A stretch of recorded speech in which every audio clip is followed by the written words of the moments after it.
ओम शांति। 21 अक्टूबर 2023 के ईश्वरीय महावाक्य। पहले एक नजर मुरली के मुख्य पॉइंट पर। बाबा ने कहा, पहले आत्मा को यह निश्चय होना चाहिए कि बेहद का बाप हमको पढ़ाते हैं। जब तक यह निश्चय नहीं तो मनुष्य कोई काम का नहीं है, कौड़ी तुल्य है। बाप को जानने से ही हीरे तुल्य बन जाते हैं। मनुष्य है देह अभिमानी, उनको आत्मा और परमात्मा का पता ही नहीं है।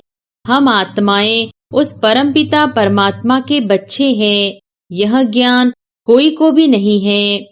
भारतवासी धर्म भ्रष्ट कर्म भ्रष्ट बन पड़े हैं, इसलिए नाम ही है भ्रष्टाचारी भारत। श्रेष्ठाचारी भारत सतयुग में होता है। इस समय का राज्य भी मृग तृष्णा के समान है।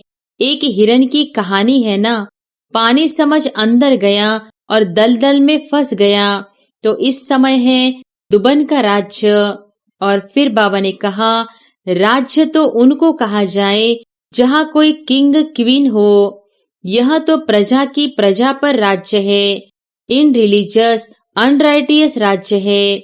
नर चाहत कुछ और, समझते हैं न्यू दिल्ली नया राज्य है, परंतु है कुछ भी नहीं। मौत सबके गले में पड़ा है, मौत की पूरी तैयारियां कर रहे हैं। अंतिम जन्म बाप कहते हैं, मेरे खातिर पवित्र बनो। अपवित्र दुनिया का विनाश, पवित्र दुनिया की स्थापना हो जाएगी। ब्रह्मा शिव का बच्चा है, तुमको वर्षा देने वाला शिव है। यह इनकारपोरियल गॉड फादरली यूनिवर्सिटी है। वह हेवन स्थापन करने वाला, वर्षा देने वाला शिव है। और फिर लास्ट में बाबा ने कहा, मित्र संबंधियों आदि को भी यह रूहानी यात्रा का राज समझाना है। जिस्मानी यात्रा तो जन्म जन्मांतर की, यह रूहानी यात्रा एक ही बार होती है। बाप कहते हैं, बच्चे मेरे मददगार बनो तो मैं तुमको स्वर्ग का मालिक बनाऊंगा। हिम्मते मर्दा मददे खुदा, गाते तो हैं खुदाई खिदमतगार। भारत माता शक्ति अवतार हो, तुम गुप्त सेना हो। शिव बाबा गुप्त तो उनकी सेना भी गुप्त। शिव शक्ति पांडव सेना, सच्ची सच्ची सत्यनारायण की कथा यह है। और अब सुनते हैं महावाक्यों को विस्तार से। मुरली का सार। मीठे बच्चे सदा खुशी में तब रह सकेंगे जब पूरा निश्चय होगा कि हम भगवानो वाच ही सुनते हैं। स्वयं भगवान हमें पढ़ा रहे हैं। प्रश्न है, ड्रामा अनुसार इस समय सभी प्लान क्या बनाते हैं और तैयारी कौन सी करते हैं? उत्तर है, इस समय सभी प्लान बनाते हैं, इतने साल में इतना अनाज पैदा करेंगे, नई दिल्ली नया भारत होगा। लेकिन तैयारियां मौत की करते रहते हैं। सारी दुनिया के गले में मौत का हार पड़ा हुआ है। कहावत है, नर चाहत कुछ और भई कुछ और की और। बाप का प्लान अपना है, मनुष्यों का प्लान अपना है। गीत है, किसी ने अपना बना के मुझको मुस्कुराना सिखा दिया। ओम शांति। निराकार भगवानो वाच ब्रह्मा तन द्वारा। यह पहली बात तो पक्की कर लेनी चाहिए कि यहाँ कोई मनुष्य नहीं पढ़ाते, निराकार भगवान पढ़ाते हैं। उनको हमेशा परमपिता परमात्मा शिव कहा जाता है। बनारस में शिव का मंदिर भी है ना। पहले पहले आत्मा को यह निश्चय होना चाहिए कि बेहद का बाप हमको पढ़ाते हैं। जब तक यह निश्चय नहीं तो मनुष्य कोई काम का नहीं है, कौड़ी तुल्य है। बाप को जानने से हीरे तुल्य बन जाते हैं। कौड़ी तुल्य भी भारत के मनुष्य बनते हैं, हीरे तुल्य भी भारत के मनुष्य बनते हैं।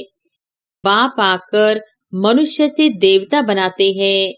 पहले जब तक यह निश्चय नहीं है कि भगवान पढ़ाते हैं, वह जैसे कि इस कॉलेज में पढ़ते भी कुछ नहीं समझते हैं। वह खुशी का पारा नहीं चढ़ता। वह है हमारा मोस्ट बिलीवेड बाप, जिसकी भक्ति मार्ग में दुख के समय पुकारते थे, हे परमात्मा रहम करो। यह आत्मा कहती है। मनुष्य तो समझते नहीं कि लौकिक बाप होते हुए भी हम कौन से बाप को याद करते हैं। आत्मा मुख द्वारा कहती है, यह हमारा लौकिक बाप है, यह हमारा पारलौकिक बाप है। तुम अब देही अभिमानी बने हो, बाकी मनुष्य है देह अभिमानी। उनको आत्मा और परमात्मा का पता ही नहीं है। हम आत्माएं उस परमपिता परमात्मा के बच्चे हैं। यह ज्ञान कोई को भी नहीं है। बाप पहले पहले यह निश्चय कराते हैं, भगवान वाच, मैं तुमको राजयोग सिखलाता हूँ। तुम देह सहित देह के जो भी संबंध है उनको भूल अपने को आत्मा निश्चय कर मुझ बाप को याद करो। कोई मनुष्य व कृष्ण आदि ऐसे कह न सके। यह है ही झूठी माया, झूठी काया, झूठा सब संसार, एक भी सच्चा नहीं। सचखंड में फिर एक भी झूठा नहीं होता। यह लक्ष्मी नारायण सचखंड के मालिक थे, पूज्य थे। अभी भारतवासी धर्म भ्रष्ट, कर्म भ्रष्ट बन पड़े हैं, इसलिए नाम ही है भ्रष्टाचारी भारत। श्रेष्ठाचारी भारत सतयुग में होता है। वहाँ सब सदैव मुस्कुराते हैं, कभी बीमार रोगी नहीं होते। यहाँ भले कहते हैं फलाना स्वर्ग पधारा, परंतु जाता कोई भी नहीं है। इस समय का राज्य भी मृग तृष्णा के समान है। एक हिरन की कहानी है ना, पानी समझ अंदर गया और दलदल में फंस गया। तो इस समय है दुबन का राज्य। जितना श्रृंगारते हैं उतना और ही गिरते जाते हैं। कहते रहते हैं भारत में अनाज बहुत होगा, यहाँ होगा, होता कुछ भी नहीं। इसको कहा जाता है नर चाहत कुछ और की और भई। बाप कहते हैं यह कोई राज्य नहीं है। राज्य तो उनको कहा जाए जहाँ कोई किंग क्वीन हो। यह तो प्रजा का प्रजा पर राज्य है, इन रिलीजियस अनराइटियस राज्य है। भारत में तो आदि सनातन देवी देवताओं का राज्य था। अभी तो कितने धर्म भ्रष्ट, कर्म भ्रष्ट बन गए हैं। ऐसा और कोई देश नहीं जो अपने धर्म को नहीं जानता हो। कहा भी जाता है रिलीजन इज माइट। देवताओं का तो सारे विश्व पर राज्य था। अभी तो बिल्कुल ही कंगाल है। कितनी बाहर से मदद ले रहे हैं। उन्हों को है बाहुबल की मदद, तुमको है योग बल की मदद। तुम बच्चे जानते हो मोस्ट बिलीवेड बाप है, जिससे हमको 21 जन्म के लिए सदा सुख का वर्षा मिलता है। वहाँ कभी दुख की, रोने आदि की बात ही नहीं, कभी अकाले मृत्यु नहीं होती। न तो आजकल के मुहाफिक इकट्ठे 4-5 बच्चे पैदा करते हैं। एक तरफ देखो खाने के लिए नहीं है, कहते हैं बर्थ कंट्रोल करो, नर चाहत कुछ और। समझते हैं न्यू दिल्ली नया राज्य है, परंतु है कुछ भी नहीं। मौत सबके गले में पड़ा है। मौत की पूरी तैयारी कर रहे हैं। बरोबर 5000 वर्ष पहले मुहाफिक यह वही महाभारत लड़ाई है। बाप कहते हैं यह तो कोई राज्य नहीं है, यह मृग तृष्णा मिसल है। द्रौपदी का भी मिसाल है ना, तुम सब द्रौपदियां हो। बाप का तुमको फरमान है कि इन विकारों पर जीत पहनो। हम प्रतिज्ञा करते हैं हम सदा पवित्र रहे, भारत को पवित्र बनाएंगे। यह पुरुष लोग पवित्र रहने नहीं देते। कई गुप्त गोपिकाएं कितना पुकारती है कि यह हमको मारते हैं। तुम जानते हो यह काम महाशत्रु तो मनुष्य को आदि मध्य अंत दुख देने वाला है। बाप कहते हैं इस पर तुम्हें जीत पानी है। गीता में भी है, भगवान वाच काम महाशत्रु है, परंतु मनुष्य समझते नहीं। बाप कहते हैं पवित्र बनो, तब तुम राजाओं का राजा बनेंगे।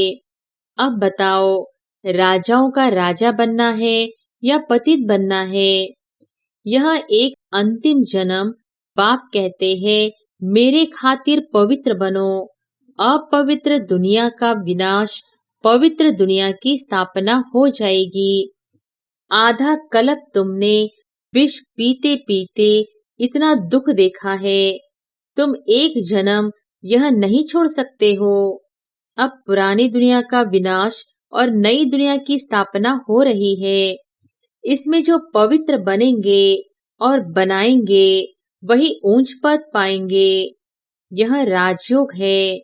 तुम कहते हो हम ब्रह्मा कुमार कुमारियां हैं, तो बरोबर प्रजापिता ब्रह्मा की संतान भी है।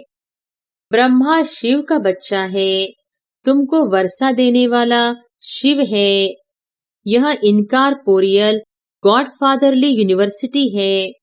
वह हेवन स्थापन करने वाला, वर्षा देने वाला शिव है। वही गॉडफादर ब्लिसफुल, नॉलेजफुल बाप बैठ पढ़ाते हैं। परंतु जब देह अभिमान निकले तब बुद्धि में बैठे।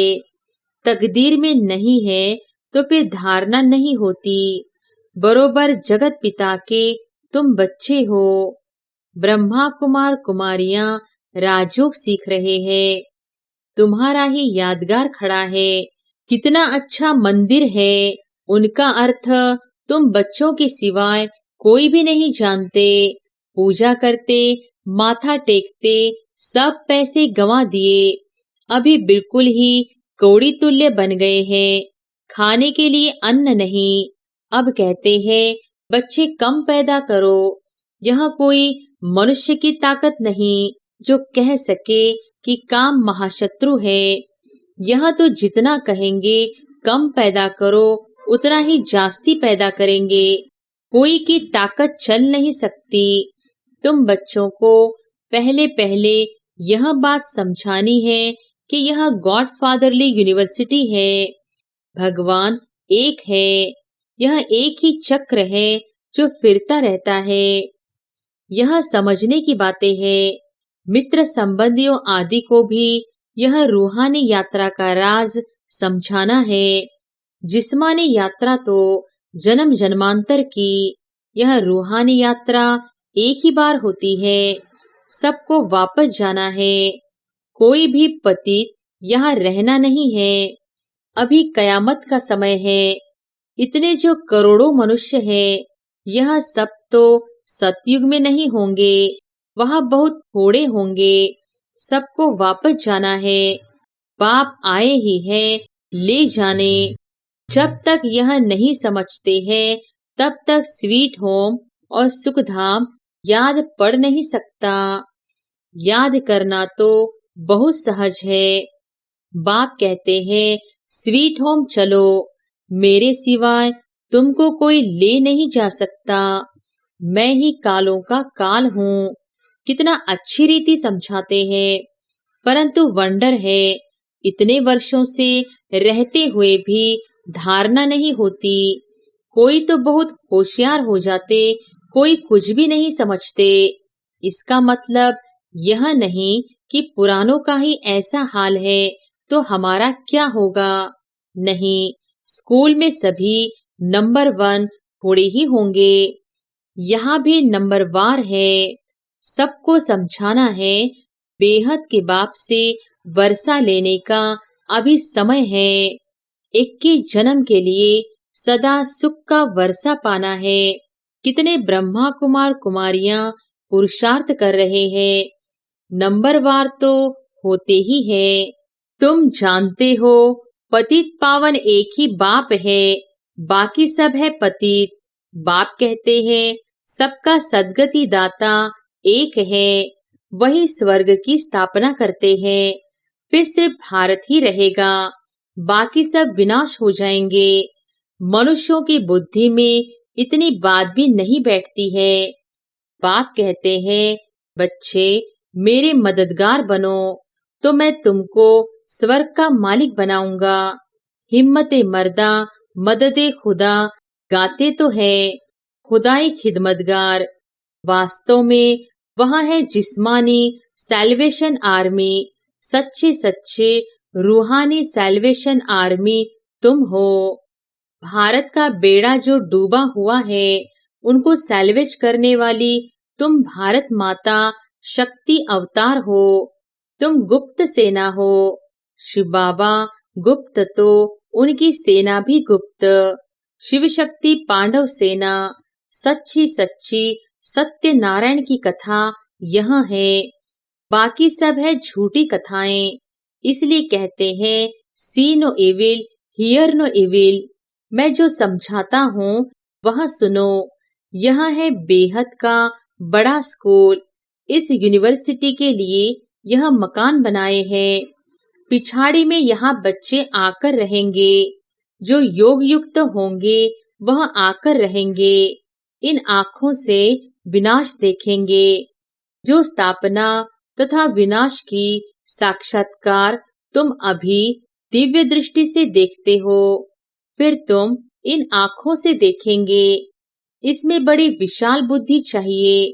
जितना बाप को याद करेंगे उतना बुद्धि का ताला खुलता जाएगा। अगर विकार में गया तो एकदम ताला बंद हो जाएगा। स्कूल छोड़ दिया तो फिर ज्ञान बुद्धि से एकदम निकल जाएगा। पतित बना फिर धारणा हो न सके। मेहनत है। यह कॉलेज है विश्व का मालिक बनने लिए। यह ब्रह्मा कुमार कुमारियां शिव बाबा के पोतरे पोत्रियां हैं। यह अब भारत को स्वर्ग बना रहे हैं। यह रूहानी सोशल वर्कर्स है जो दुनिया को पावन बना रहे हैं। मुख्य है ही प्योरिटी। श्रेष्ठाचारी दुनिया थी, अभी भ्रष्टाचारी है। यह चक्र फिरता रहता है। यह दैवी झाड़ का सैपलिंग लग रहा है जो आहिस्ते आहिस्ते वृद्धि को पाएगा।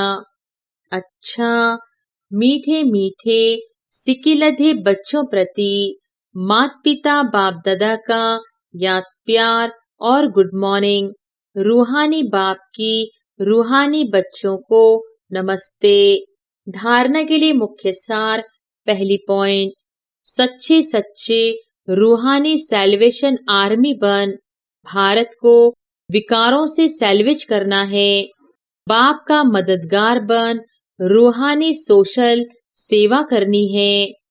दूसरी पॉइंट, एक बाप से ही सत्य बातें सुननी है।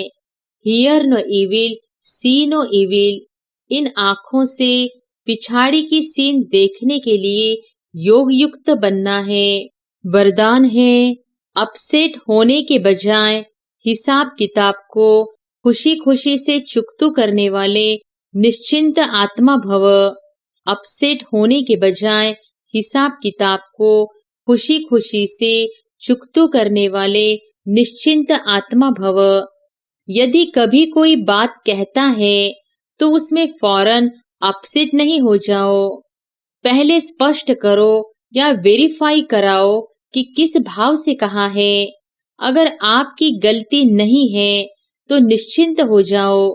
यह बात स्मृति में रहे कि ब्राह्मण आत्माओं द्वारा यहाँ ही सब हिसाब किताब चुकतू होने हैं। धर्मराज पुरी से बचने के लिए ब्राह्मण कहाँ न कहाँ निमित्त बन जाते हैं। इसलिए घबराओ नहीं, खुशी खुशी से चुकतू करो। इसमें तरक्की उन्नति ही होनी है। स्लोगन है बाबा ही संसार है। सदा इस स्मृति में रहना यही सहज योग है। मातेश्वरी जी के मधुर महावाक्य। अजपा जाप अर्थात निरंतर योग अटूट योग।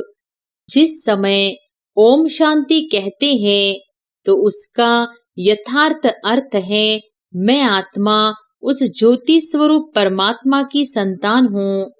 हम भी उस पिता ज्योति बिंदु परमात्मा के मुहाफिक आकार वाली है। बाकी हम सालिग्राम बच्चे हैं, तो हमें अपने ज्योति स्वरूप परमात्मा के साथ योग रखना है।